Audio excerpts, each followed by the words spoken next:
어느 장로님과 목사님이 한날 한시에 천국에 갔습니다. 함께 도착했을 때 예수님께서 나오셔서 누군가를 기다리고 있었습니다. 그런데 예수님이 그 두 사람 있는 곳으로 다가오시는데 다가오시니까 두 사람이 꾹 예수님께 엎드려 절을 합니다. 그런데 예수님은 목사님만 일으켜 세우시면서 너무나 기뻐서 붙잡고 우시는 겁니다. 가만히 옆에 보고 있던 장로님 어땠겠어요? 기분이 나쁩니다. 그래서 예수님 아무리 목사님을 하지만은 너무 하시는 거 아닙니까? 장로야 미안하다. 장로는 많이 왔는데 목사는 이번에 처음인 것 같아서 내가 너무 반가워서라고. 이런 일이 안 일어난다고 보장할 수 있겠습니까? 오늘날 교회 안에 믿음이 없는 사람이 얼마나 많냐는 거죠. 오늘 교회에 앉아있는데 예수를 믿지 않은 사람들이 많다는 거죠. 가르치기는 가르쳤는데도 마찬가지로 우리 목사님들 보란 거 아니고요. 그래서 바울은 뭐라고 말합니까? 고린도서 9장 27절에요. 이렇게 말하죠. 내가 내 몸을 쳐 복종하게 함은 내가 남에게 전파한 후에 자신이 도리어 버림을 당할까 두려워함이라. 내가 내 몸을 쳐서 복종케 함은 남은 가르치고 남은 훈계를 하고 지시를 하는데 막상 나는 예수님을 믿지 않은 것이죠. 막상 나는 천국에 들어갈 수 없다고 하면은 부끄러운 인생이지 않습니까? 그래서 바울 사도 바울은 고린도서 9장 27절에서 내가 남에게 전파한 후에 자신 도리어 버림을 당할까 두려움이라고 말씀하죠. 성도 여러분, 우리가 어떻게 예배를 드려야 하나님 기뻐하십니까? 본문은 가인과 아벨의 제사를 통하여서 하나님 기쁘시게 받으시는 예배와 예배자가 있는가 하면 그렇지 못한 사람과 예배가 있는 것을 보여주고 계십니다. 하나님께서는 아벨과 그 제물을 받으셨습니다. 그러나 가인과 그 제물을 받지 않으셨습니다. 가인은 농사를 하는 자였고 아벨은 양킨 자였기 때문에 받지 않았습니다. 이유가 나중에 설명하겠습니다. 가인은 땅에 솟아오른 제물을 삼아 여호와께 드렸고 아벨은 양의 첫 새끼와 그 기름으로 드렸기 때문에 차이가 있습니다. 가인은 믿음으로 드리지 않았고 아벨은 믿음으로 드렸기 때문입니다. 히브리서 11장 4절 말씀 자막 한번 띄워주시고요. 같이 한번 읽어봅시다. 믿음으로 아벨은 가인보다 더 나은 제사를 하나님께 드림으로 의로운 자라 하시는 증거를 얻었으니 하나님이 그 예물에 대하여 증언하심이라. 그가 죽었으나 그 믿음으로써 지금도 말하느니라. 하나님께서는 왜 가인과 아벨이 드린 예배를 하나님께서 한 사람은 받으시고 한 사람의 예배는 받으시지 않으셨습니까? 그 차이가 무엇일까요? 2절의 말씀 보니까 가인의 아벨은 낳았는데 아벨은 양치는 자였고 가인은 농사하는 자였더라. 차이가 뭡니까? 양치는 자였고 농사하는 자 차이입니다. 한마디로 말하면 생활 양식의 차이점입니다. 삶을 드리는 예배를 하나님 받으시고 삶을 드리지 않은 예배를 받으시지 않았다는 거죠. 하나님께 영광 돌리는 삶이냐 아니냐 차이점은 생활 양식의 차이인데 삶이 어떻게 다릅니까? 창세기는 이름 그대로 버레시트, 시작에 창세기 히브리 말로 창세기 책이란 말 버레시트거든요. 시작이란 태초의 시작이란 말이거든요. 우리는 창세기로 써있지만요. 창세기 첫 단어가 시작이란 단어입니다. 인류와 우주의 탄생이 시작되었습니다. 인간의 인류가 아담과 여자의 불순종에 인해서 에덴에서 추방당 사건이 기록되어 있습니다. 에덴 동산에서 추방당하면서 하나님께 그들에게 가죽옷을 만들어 입혀줍니다. 누군가 피 흘림을 당하여 그들을 보호해 주신 겁니다. 에덴에서 추방당 아담과 하와는 실패와 좌절을 다시 되풀이하지 않도록 그들의 자녀들에게 수없이 에덴 동산의 추억을 이야기해 주었을 겁니다. 그래서 자신들의 신앙 고백과 함께 두 아들 이름을 지어줍니다. 가인. 가인은 카인이라는 뜻이죠. 가나라는 뜻이 나온 건데 얻었다 하는 거예요. 죽지 않았다는 거예요. 득남했다는 것이죠. 아벨은요. 숨, 호흡, 공개나 헤벨이라는 단어 나오는데 허무함이라는 거고 한탄함이죠. 공허하다는 의미를 설명합니다. 왜 하나님께서 아담과 하와에게 가죽옷을 지어주셨는지 늘 그들의 자녀들에게 가르쳤을까요? 또한 아담과 하와는 그들의 자녀가 먹어야 양식이 무엇이며 하나님께 기뻐하신 것이 무엇인지를 가르쳤을 겁니다. 자, 아담이 가인에게나 아벨에게 너가 일용할 양식이 뭐냐는 거예요. 여러분, 고기가 그 당시 일용할 양식이었습니까? 아담과 자녀들에게 살아가는 방식이 무엇입니까? 가인은 농사를 했고 아벨은요 양친자 삶을 살았습니다. 이러한 삶의 방식에서 하나님 받으시는 예배와 연결이 되어 있다는 겁니다. 농사하는 일과 양친자의 삶의 차이가 무엇입니까? 창세기 1장 29절에 이렇게 말씀합니다. 함께 읽습니다. 하나님이 이르시되 내가 온 지면에 씨 맺는 모든 채소와 씨 가진 열매 맺는 모든 나무를 너희에게 주노니 너희가 먹을 거리가 되리라. 자, 인간의 양식은 뭐 있어요? 채소이고 나물이고 씨 맺는 과일이고 씨 맺는 채소였죠. 고기는 아니다는 겁니다. 하나님께서 온 우주를 만물을 창조하시고 지면에 씨 맺는 모든 채소와 씨 가진 모든 열매를 사람의 양식으로 주셨습니다. 인간의 양식은 농사였습니다. 자, 그렇다면 가인이 한 일은 뭡니까? 누구를 위해서 하냐는 거죠. 여러분 교회에 헌신 예배 드리시면서요, 누구를 위해서 헌신하고 사회 보고 기도하고 찬양합니까? 가인과 같은 사람이 있을 수 있다는 거예요. 가인은 뭐합니까? 자기를 위해서 하는 것이잖아요. 자기 양식을 위해서 살아가는 것이고 자기 명예를 위해서 하는 것이 가인의 삶 스타일이죠. 그러나 가축은 내 것이 아닙니다. 누구 것입니까? 하나님의 것이죠. 왜요? 우리에게 일용할 양식은 분명히 창세기 1장 29절에 씨 맺은 모든 채소와 씨 가진 열매 맺는 모든 나무를 너에게 주노니 너희가 먹을 거리가 되리라. 양식을 주셔서 자기를 위해서 살아가는 삶이 그 삶을 하나님 받으시냐는 거예요. 어쩔 수 없이 살아가는 삶이 아니죠. 고기를 허락하신 건 언제입니까? 창세기 9장 이후죠. 자막 한번 띄워주시고 제가 읽어드리겠습니다. 모든 산동물은 너희의 먹을 것이 될지라 채소같이 내가 이것을 다 너에게 주노라. 그러나 고기를 그 생명되는 피채 먹지 말 것이니라. 내가 반드시 너의 피 곧 너의 생명의 피를 찾으리니 짐승이면 그 짐승에게서 사람이나 사람이 형제면 그에게서 그 생명을 찾으리라. 창세기 노아 홍수 이후에 고장부터는 고기를 인간의 양식으로 먹게 합니다. 그렇다면 노아 홍수 있기 전에 인간의 양식은 오직 채소와 씨 맺은 열매입니다. 그렇다면 한다면 가인이 농사하는 의미가 무엇입니까? 가인의 삶 방식이 단지 자신의 삶을 위한 것이다. 하나님을 위한 삶이 아니었음을 말씀합니다. 아벨은 하나님을 위한 삶을 살았습니다. 그리고 그 삶을 가지고 하나님께 나아가서 제사를 드린 겁니다. 그런데 가인과 그 제물은 하나님께 받지 않았습니다. 아벨과 그 제물 하나님께서 기쁘시게 받으신 겁니다. 우리가 드리는 헌신 예배 하나님께 영광이 되기를 원합니다. 진정한 삶으로 하나님 기쁘게 받으시는 헌신이 되기를 원합니다. 단지 기간이 되고 차례가 되고 시간이 순서가 되어져서 헌신하는 헌신 예배가 아니고 하나님을 영광롭게 하자 어떤 삶을 살아갈 것인가. 교회당에서 예배당에서 예배하는 것과 여러분 가정의 삶이 동일해야 됩니다. 말이 같아야 되죠. 오늘 기억해 보십시다. 분명히 하나님께서는요 가인과 아벨과 그 제물 가인과 그 제물을 아벨과 제물 알고 계셨습니다. 그러나 그 제물보다 먼저 인간의 삶과 믿음의 삶을 보시고 받으신 겁니다. 아무리 거룩한 척 하더라도 하나님 나의 생활에 이중적이 되면은 그 삶을 기쁘시게 받으시지 않는다는 것을 기억하셔야 됩니다. 다른 방법 없습니다. 오직 예수님만이 내 인생의 답임을 기억하시기 바랍니다. 2023년에 하나님을 기쁘시게 하는 헌신 예배 공동체의 삶으로 하나님 기쁘게 찬양하는 성령 충만한 예배 공동체가 되어지기를 주님의 이름으로 축복합니다. 2023년 한 해의 헌신의 삶을 살기로 작정하고 헌신 예배 드리는 용여전대 7여전도의 언양교회 모든 성도들이 하나님 기쁘시게 받은 예배 공동체가 되어지기를 예수님의 말씀으로 축복합니다. 꼭 그렇게 되어지기를 주의 이름으로 축원합니다. 왜 하나님 받으셨는가? 삶의 방식이요. 예배당에 앉아서 거룩한 차 하지 마세요. 예배당 문 나서서 언어가 발라야죠. 온유한 자가 뭡니까? 온유한 자가요. 저는 그렇게 설교를 합니다. 절제하는 자라고요. 겸손한 자인데 생각이 겸손해야 되고요. 말이 겸손해야 돼. 언어 겸손해야지. 행동이 겸손해야 되죠. 생각부터 말과 행동이 그냥 다른데요. 예배당에 거룩거룩 찬양하고 기도하고 아멘하고 눈물 흘렸는데 예배당 문만 밖에 나서면 삶이 달라지는데요.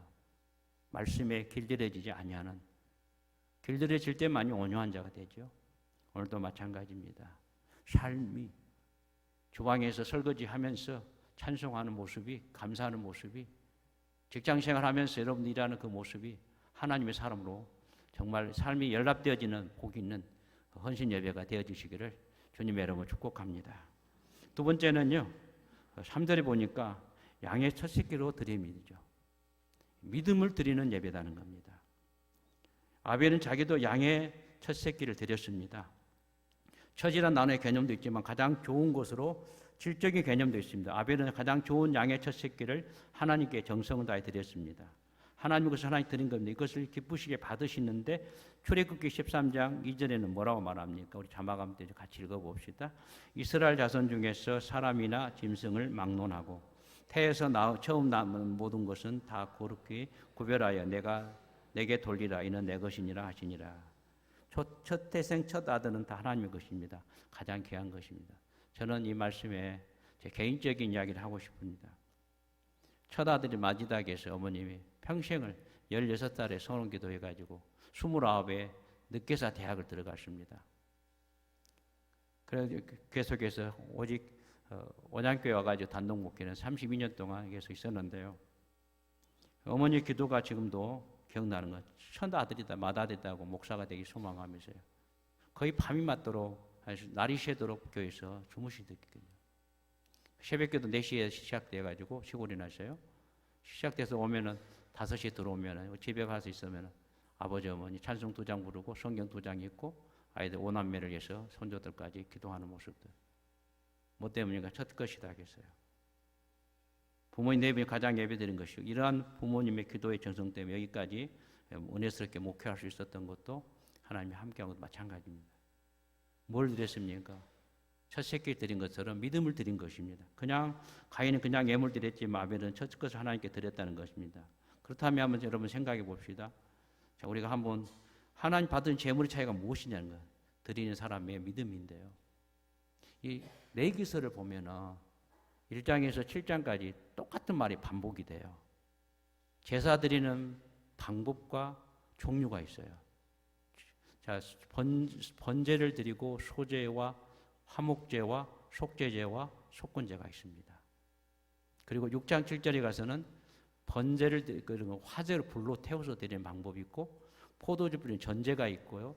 요제를 앞뒤로 흔들어서 드리는 요제가 있고 우하로 흔들어 드리는 거제가 있습니다. 그리고 똑같은 방법 반복되어 있는 것이죠. 그런데 그 레위기서의 소제라는 단어가 어떤 단어냐면 자막 한번 띄워주실래요? 히브리 말로 민하라. 민하라 말이 그 하나님 받으신 거야. 그런데 가인이 재물도 소제라는 단어로 민하라라고 단어를 쓰고 있어요. 대학원 다닐 때 오병석 교수님께서 돌아가셨지만은 참 기가 때깔이 나도록 그 말씀을 가르쳤던 것이죠. 왜 하나님께서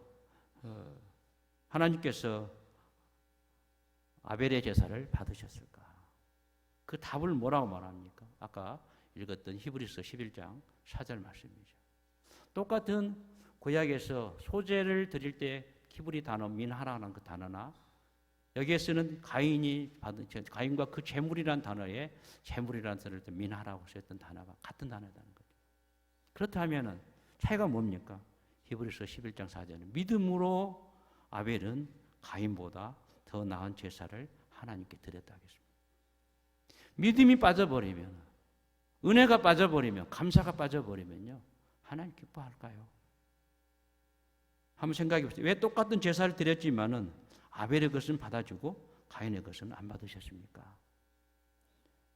무엇이 문제입니까? 두 사람의 믿음의 차이가 난 것입니다. 레위기서의 민하라 소제를 말한 것처럼요. 이 정말 하나님께 드리니 소제는 하나님 받은 기쁨, 감사와 충성을 상징하는데 그런데 오늘 우리가 드려진 헌신 예배를 드리시면서 어떤 모습으로 우리가 하나님께 드리냐는 거죠. 그래서 밝혀진 그 절이 히브리 11장에 있어 가인은 믿음으로 하지 않았다는 겁니다. 그러나 아벨은 믿음으로 드렸기 때문에 제물 받으신 거죠. 여러분, 하나님 우리의 믿음을 받으신다는 것. 그렇다면요, 하나님 우리가 믿음으로 하는 모든 예배를 받으신다는 거죠. 그렇습니다. 헌신을 반드시 뭘로 해야 됩니까? 믿음으로 하셔야죠. 하고 속상하게 마음에 시험 당해가지고 집에 가지 마시고요. 선교, 구제, 전도, 이웃사랑 다 뭘로 해야 됩니까? 믿음으로 하셔야 되죠. 은혜로 하셔야 되잖아요. 이 시간 우리 모두 믿음을 가지고 하나님 보좌 앞에 나아가셔서 헌신하는 예배가 연락되어지기를 주님의 이름으로 축원합니다. 아멘이죠. 헌신할 때 여러분들 서로 불평과 불만이 있고 원망이 있던 것, 서로 미움이 있었던 것들을 어떻게 합니까? 은혜로 해결하셔야죠. 그리고 함께 하나의 공동체로 말씀의 예배 성령 충만한 예배 공동체로요. 그리고 훈련받은 말씀의 훈련 공동체로요. 그리고 함께 화합과 치유가 되는 공동체로 세워져서요. 정말 소명과 감사가 있는 복이 있는 언양교회와 그리고 67 여전도회가 되어지기를 주님의 이름으로 축원합니다. 이게 뭐 차이가 뭡니까? 믿음이라는 거죠. 믿음을 하지 않은 그 모습들이 어떤 모습인 거를 생각해 볼 때 상상만 해도 끔찍하잖아요. 교회 와서 믿음으로 하지 않은 사람 너무 많아요. 예수를 다른 방법 없습니다, 여러분. 십자가 길을 걷지 않는 거예요. 교회 와서 뭡니까?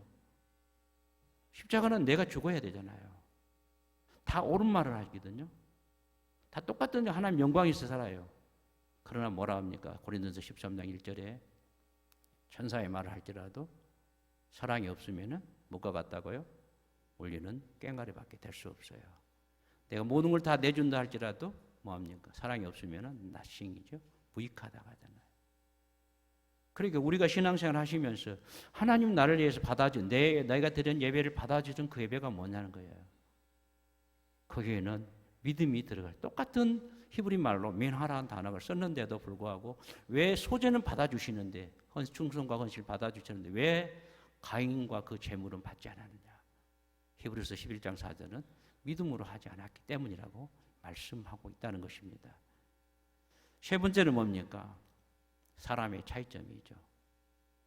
전 인격을 드리는 예배가 될 때요. 4절 5절 말씀 우리 함께 읽습니다.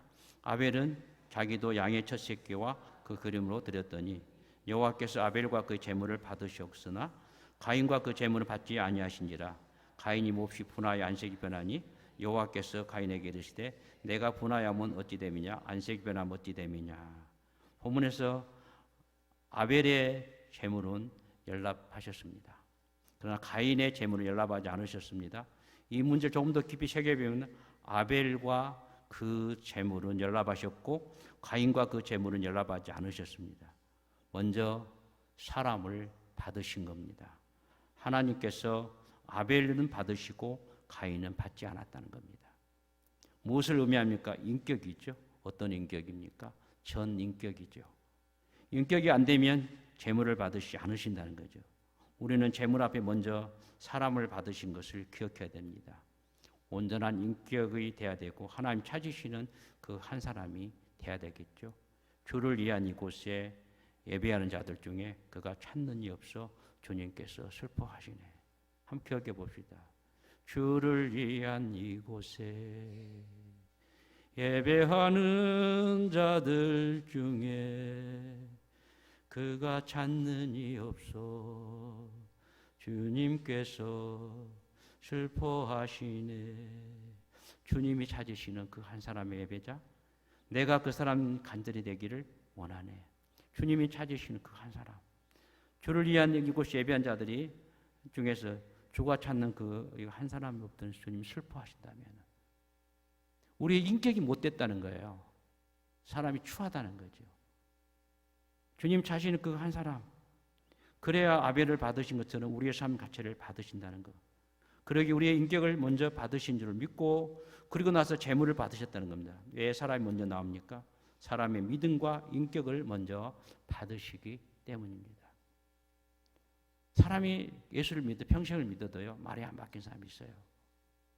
십자가를 할 때요. 주님 보십시오.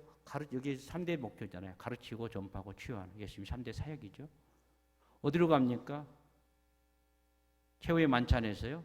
제자들의 발을 씻기면서 너희도 나같이 행하라 하죠. 더 나아가면 어디로 갑니까? 골고다 언덕으로 올라가죠. 가상 77마디, 첫 마디가 뭡니까? 아버지요, 저들의 죄를 용서하소서죠. 오늘 내가 나와 함께 낙원에 있으리라고 말씀하잖아요. 가상 7원이 그 말씀, 주님이 걸어가는 그 길을 누가 갑니까? 서대반 집사님이 가잖아요. 주여 저들의 죄를 용서하소서. 사도 바울이 뭐라고 말합니까? 디모데전서 1장 12절인가요? 내가 죄인 중에 괴수라. 그러니까 갈수록 그리스도인이 닮아가는 인격이 돼야 되는데 아벨과 그 제물은 받으셨는데 가인과 그 제물을 안 받으실 때 가인의 인격이 어떻게 분노를 내는 사람, 몹시 분하여 안식이 변하고 그리고 동생을 돌로 쳐 죽이는 장군이 되지 않습니까? 한번 기억해 보십시다. 왜 우리가 이런 모습, 왜 이렇게 믿음과 인격을 먼저 받고 계시는가를, 하나님 받으신 예배를 드리려고 하면 삶이, 우리 생활 방식이 바뀌어져야죠. 돌을 다듬어도요, 죽기 위해서, 먹고 살기 위해서 한 사람이 있고, 가정을 위해서 한 사람이 있고요, 하나님 영광이 있으라고요. 청소를 하고 있더라도요, 입에 풀칠하기 위해서 청소하는 사람이 있을 것이고, 가정을 돌보기 위해서 청소하는 사람이 있을 것이고, 하나님 영광에 위해서 청소하는 사람이 있을 거예요. 삶의 목적이 다르잖아요. 꼭 기억해 보시고, 어떤 마음으로 우리가 일하는가, 삶의 방식이 하나님께 영광이 되어지고, 그리고 우리가 드려야 하는 헌신이 믿음으로 제물을 드려야 될 것이고, 더 나아가서 전인격적인 모습이죠. 마지막으로 네 번째는 뭡니까?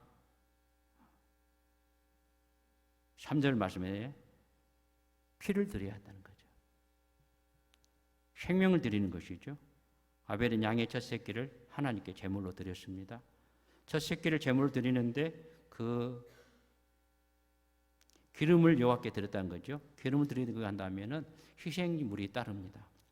양을 희생한 것이죠. 양의 첫 새끼를 죽이지 않으면 결코 기름을 드릴 수가 없습니다. 결국 한 마리 어린 양이 희생을 당한 것이죠. 그렇습니다. 피 흘림이 없으면 사함이 없다는 거.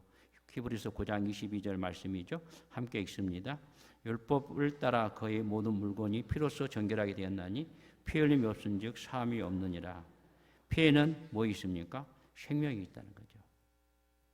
아벨이 드려진 그 기름과 양의 피를 하나님 받으신 것이죠. 우리가 분명하게 드려야 할 소리가 있습니다. 우리가 드려진 예배는 반드시 피 흘림의 보혈이 있어야 되죠. 누구의 피입니까? 예수님의 보혈이죠.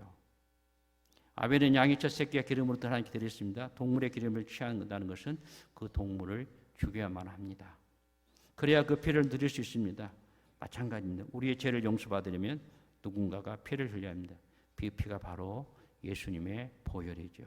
생명의 피를 흘립니다. 예배에 보혈이 흘러가지 아니한다면, 예배에 하나님 은혜가 흘러가지, 예수의 피가 흘러가지 아니한다는 그 예배는 죽은 믿음이잖아. 죽은 예배가 될 수밖에 없죠. 그러기에 두 제물의 차이가 뭡니까? 피의 차이다는 거. 생명의 차이가 뭡니까? 누군가가 희생적 대속에 죽으심이 있었기에 용서받을 수 있다는 거. 그 이름 예수지요. 자기 백성을 죄에서 구원할 자, 곧 그 이름 예수지요. 예수를 부르면서 예수 보혈을 의지하면서 나가는 그 예배를 하나님이 받으시더라는 거예요. 그 피, 예수님의 보혈이죠. 주의 피로 이룬 샘물 참 깊고 넓도다. 구원하는 것인 능력 다 찬송할지어다. 266장 육성으로 한번 불러볼까요? 266장입니다. 주의 피로 이룬 샘물 참 깊고 넓도다. 구원하는 것인 능력 다 찬송할지라. 찬송하세 주의 보혈 그 샘에 지금 나아가 죄의 깊이 빠진 이 몸 그 피로 씻어 맑히네. 3절입니다. 주 예수를 깊이 아는 그 은혜 하늘나라 즐거움이 매일 새롭도다.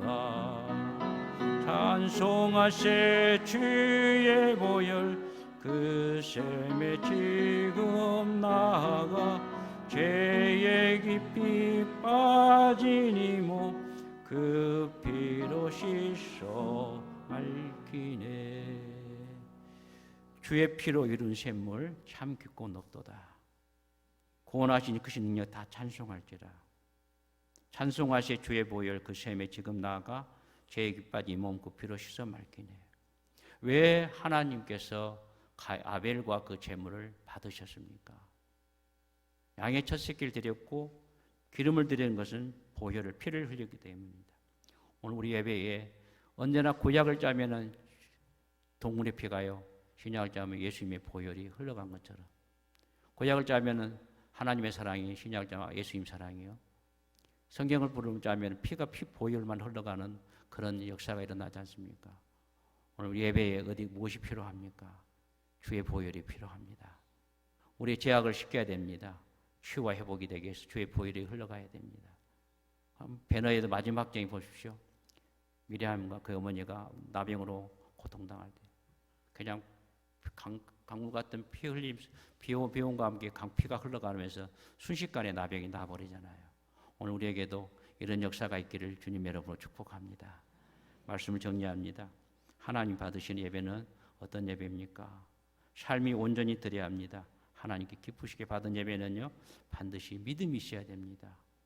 그 삶 자체 즉 인격에서 우러나와야 되고 더더욱 예수 생명이 묻어 나와야 합니다. 가장 귀한 것 예수의 보혈이 흘러나오는 예배가 될 때에 하나님 받으시는, 하나님 기쁘시게 받으시는 예배가 될 줄로 믿습니다. 오늘 우리가 예배에 십자가에서 흘리신 보혈이 흘러나올 줄로 믿습니다. 이 보혈 때문에 우리가 구원을 받습니다. 우리가 용서를 받습니다. 이것이 예배의 본질입니다. 교회의 본질입니다. 예배는 예수의 보혈로서 드려진 것처럼 하나님께 연락되어지는 예배는 믿음과 삶의 인격이 다 들어있어야 됩니다. 그러므로 우리는 아벨처럼 연락되어지는 예배로, 헌신 예배로 드려지기를 진심으로 축복합니다. 진심으로 축원합니다. 언약궤도 마찬가지로 항상 주의 보혈이 흘러가고요. 믿음으로 하십시오. 은혜로 하시고요. 그냥 생각부터 언어부터 행동부터 습관부터 인격부터 그냥 겸손하지 못하고 변하지 않는다면요, 하나님 받으실까요? 아벨 가인과 그 재물을 보시는 것처럼요. 인격이 온전히 전인격으로 하나님께 영광 돌리는 사람이 되어질 것이고, 재물은 믿음으로 하는 민하라는 단어를 기억해 보시고요. 똑같은 소재란 단어와 아벨의 재물의 단어가 같은 단어임에도 불구하고 왜 하나님 받지 않으셨을까? 왜 하나님 받으셨을까? 예배당에 앉아 있지만은요, 어떤 모습이어서 앉아 있습니까? 저는 나만 나유시 기도를 많이 합니다. 사무엘상 19장에 우리 교인들이 여러 번 이야기도 합니다. 다윗을 잡으러 왔던 사울의 군사들이 남아에 있는 선지학교 사무엘의 생도학교에 들어가 나유시에 들어가면은 성령이 충만하거든요. 사울도 성령을 충만하거든요. 휘냈다 하거든요. 언약교에 들어오기만 하면은 사람들이 변화되고, 분노를 가지고 있던 사람들이 변화되고요. 혈기를 가지고 있던 사람들이 변화돼 가지고 하나님의 사람들로 세워져가는 그런 언약교회가 되어지기를 주님의 이름으로 축복합니다. 이곳에 오면은 병이 낫고요, 이곳에 오면 사람이 변화되고요, 인생이 달라지고요, 그런 복이 있는 하나님의 성전으로 연락되어지는 예배가 되고, 연락되어지는 헌신이 되어지고, 하나님 기쁘시게 받으시는 복이 있는 언약교회가 되어지고, 우리 육칠 여전대가 되어지기를 주님의 이름으로 축복합니다.